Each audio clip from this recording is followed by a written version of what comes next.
Tarique Perera, you're a psychologist, or psychiatrist. I thank you so much for coming in. And Dushyanthi, Satchi, Yes. and you are also a psychotherapist as well. Yes, correct. And thank you so much for coming in at this difficult time. I just want to extend my arms, my heart to the Sri Lankan community. I know we have, your sister goes to Walnut Hill Community Church and she's a beloved member of the community, and it's just so heartbreaking to have to see a distant country go through this senseless violence. But I don't know, what was your reaction to it? Shock. Yeah. When I first heard about it, I was in shock. I actually got a message from someone in Sri Lanka, so I heard about it before it was on the news. I think because there's been a period of 10 years of peace in Sri Lanka. Yeah, there was a civil war there. Yeah, we had a 26-year civil war that was devastating, but it ended in 2009, and life there has been peaceful, and the country has been working hard to rebuild. So it was just shocking to see this level of violence return to the island. I mean, looking into it, it seems as if the Hindu community, the Muslim community, the Christian community actually live side by side, and there isn't too much racial hatred or discord. Is that accurate? Yeah, absolutely. Especially the Christians. They're a very peaceful minority in Sri Lanka. They make up about 8 or 9%. And there have been conflicts between the Buddhists and the Muslims, and the Buddhists and the Hindus, but the Christian community has been very peaceful. So for them to be targeted like this was very much a shock. It's really, I mean, of all things, I was doing a Bible study at our church, and in 1 Peter it talks about how as Christians you will suffer. And I began to look into some of the attacks on the Christian community of late in Sudan, in Nigeria. Yes. A church was blown up in the Philippines. And just targeted towards Christians. It's literally, they would come in Nigeria and say, okay, the Christians over here and Muslims over there, and then the Christians are the one that gets gunned down. Why do you think that the Christians in Sri Lanka were targeted in this situation? I think a lot of foreign policy experts right now are trying to figure that out because there is no historical context for it. Yeah. Well, there wasn't in Christchurch, New Zealand either. Right. Right. Yeah, but ISIS, what they said was this was a revenge attack for the mosque killing. And as that very person a couple of weeks ago was fearful of, that has come to pass, because this was ISIS-inspired attack on the Christians. In fact, every Easter almost for the last 10 years, there's been an attack on Christian churches on Easter Sunday. In Sri Lanka? Across the world. Oh, across the world, yeah. So we're definitely seeing this as a global phenomenon. And also, you know, Muslims are a minority in Sri Lanka as well, like 10% of the population, and are a peaceful group largely. But there has been growing since post-war a little bit of tensions because they are a minority group. Right. But we have not seen anything on the scale of what happened on Easter. So people are trying to figure out how we jumped from tensions to this level of violence. You know, it's almost the same thing. It's just so unfortunate to have to sort of unpack some of this, but the same thing in Christchurch, New Zealand. They said this is the most peaceful place there is. Many of these Muslims that had immigrated there were from Bangladesh. The Bangladesh cricket team was actually in Christchurch at that time. And to try and make sense of it is difficult. The Christian churches in Sri Lanka put forth this statement, this interdenominational statement of Christians in Jaffna on the Easter Sunday attacks. Easter is celebrated as a day of hope, life, and end to violence. But this Easter day was marred by violence and death on a large scale. We categorically condemn the brutal Easter Sunday 2019 attacks on churches and hotels around Sri Lanka. We convey our deepest sympathies and stand in solidarity with the families who have lost loved ones and those injured and all those who are traumatized and made distraught by the attack. I can imagine in your line of work and yours as well, the post-traumatic stress, the sense of uncertainty has got to be overwhelming for your community at this time. Even as we mourn those killed on Easter Sunday, we remember all those in the country that were lost during the war that ended 10 years ago, as you mentioned. And looking back on our tragic past, we also confront our ambivalence towards our attitude to violence and aggression towards our so-called enemies. Never again should we waver in rejecting the violence of any actor that takes innocent life. When you look at that video of one of the bombers, he walks by a little girl in a white dress. Yes. It's, oh, excuse me. And her father collects her and he walks on. I just can't fathom what's going through a person's mind that's about to unleash this. In condemning the Easter Sunday attacks, we resolve to put life before any agenda. We appeal to all our fellow citizens to stand for life in all communities that is free from fear, repression, and violence. We will never place any responsibility on our brothers and sisters of any community for the dastardly and cruel acts of a few. That's obviously important. We must reject all those who seek social, economic, religious, and political gain from this tragedy. We call for the patience and peace as the truth about these heinous crimes emerges and justice is served. We demand measures to ensure the protection of vulnerable communities so that there are no riots or acts of violence against any particular community. A call for calm. Our grief is never a call for retribution. Our grief is a call for coexistence.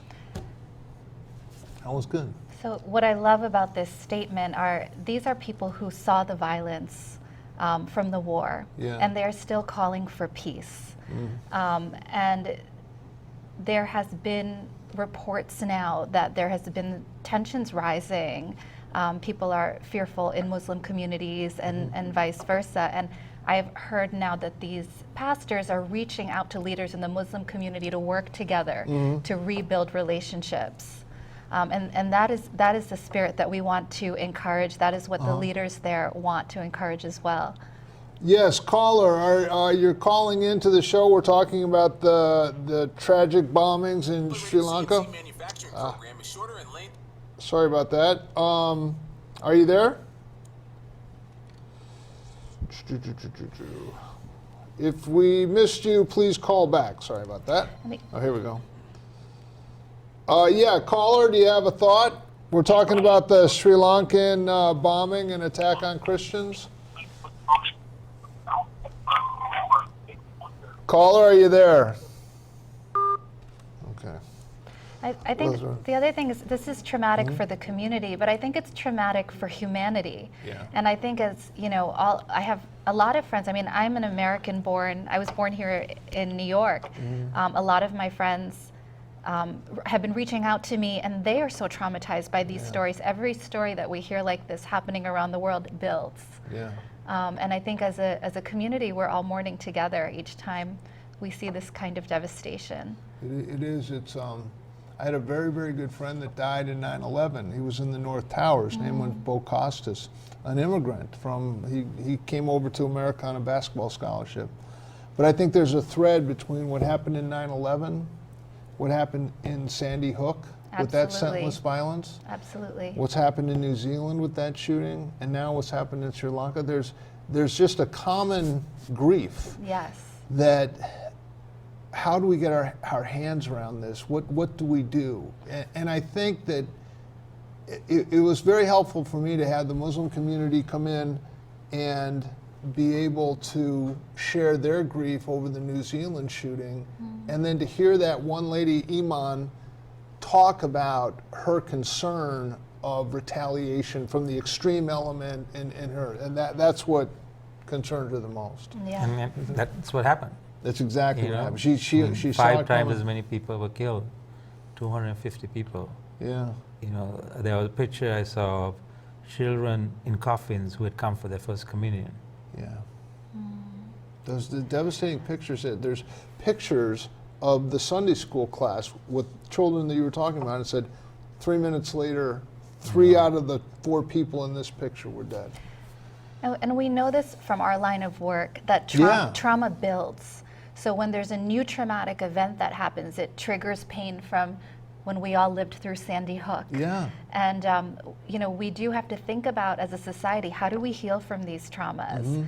And I think, you know, this was an attack on Easter Sunday, which is our Christian holiday of love and sacrifice. And I do think it is mourning together, grieving together, and trying to figure out how to foster this love between communities that is what's going to heal us. Yeah, because really, in the sense of the New Zealand shooter, he wanted to spark this hatred. Right. And then, of course, ISIS and some of the extreme elements, that's their trade craft. This is their trademark. Yeah, that's, and if they can then, and that's the other part of this, when you start looking into these suicide bombers that took out innocent life, at the most innocent, that little girl in the white dress going to church on Easter Sunday, you can't get more innocent than that. And to indiscriminately just bomb them. And then you find out they're members of the community that were raised at some of the finest schools. Two of them were sons of one of the wealthiest men in Sri Lanka, who's a multiple millionaire in the spice business. And you think, what is it? What's the motivation? You're the psychiatrist. What is it? I mean, I think it's the ideology that you can live in a cocoon, just facing and listening to the same ideology over and over again, and the rest of the world just ceases to exist. And I think when this has been studied, whether we're looking at the Holocaust or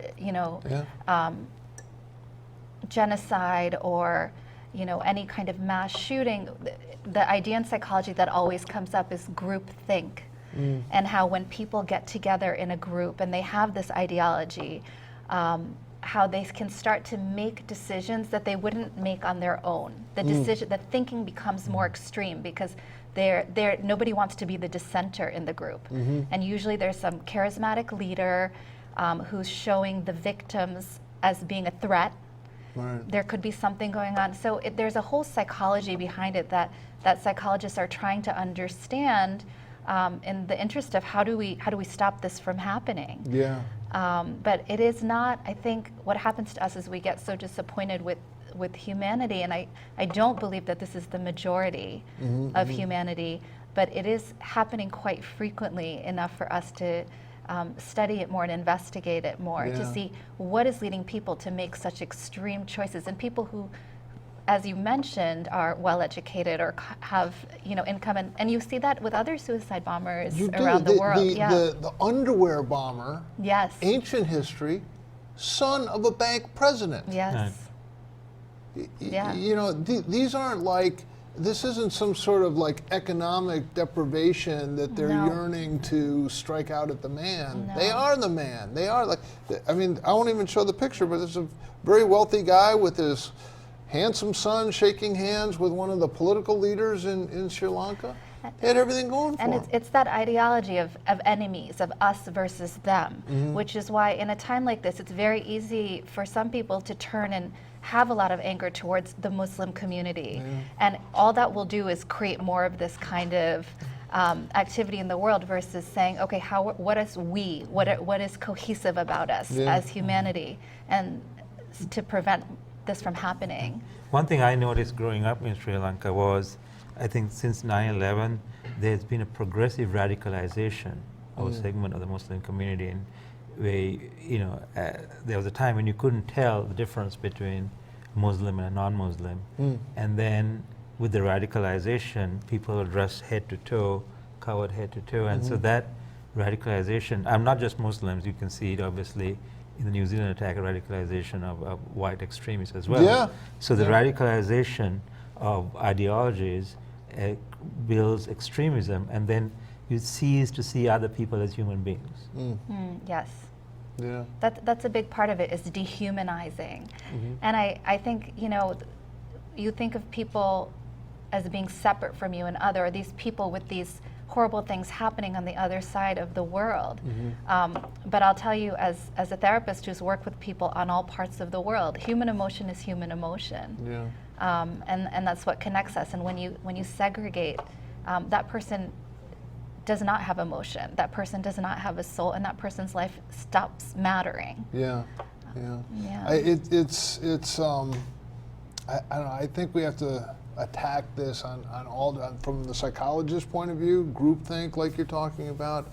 Also we had a lady on who did a documentary called Honor Diary. If you've ever watched that documentary series, it's fascinating. But in each community, each faith community, I guess I represent the Christian community. You represent the Christian community in Sri Lankan, which is however that. But in the Muslim community and others, we've got to clean up our own house too. That any of this racist approach to it, or like you say, dehumanizing someone as the other, we've got to somehow try to check that, as best we can. But thank you so much for coming in. Thank I you really for having us. appreciate For having it. us. And our heart really does go out to you. When I heard about this, it's just you hear the magnitude of it, and then you think Sri Lanka. That's sort of like India, and I know Noel and just to understand and see the devastation, and then try to answer the question why. I don't know. I just wanted as best we could to reach out to your community at this time and know. Thank you. Like I think we texted, I said, you don't walk alone. Yes. There's not much else you can say, like, Yeah. it's going to be okay. No, it isn't. It's never going to be okay. But, I had grief with my friend from 9/11. People in this community have had grief with the Sandy Hook thing. Yeah. And I guess in our sense of grief, we just wanted to reach out to you and know that we're Appreciate you thinking doing about that. you and appreciate it. Thank you. All right. Thank you so Thank you much so for Thank coming you for in. having us. All right, we'll have you in Thank another time you. for a more positive, more fun, discussion. But Right. thank you so much for coming in.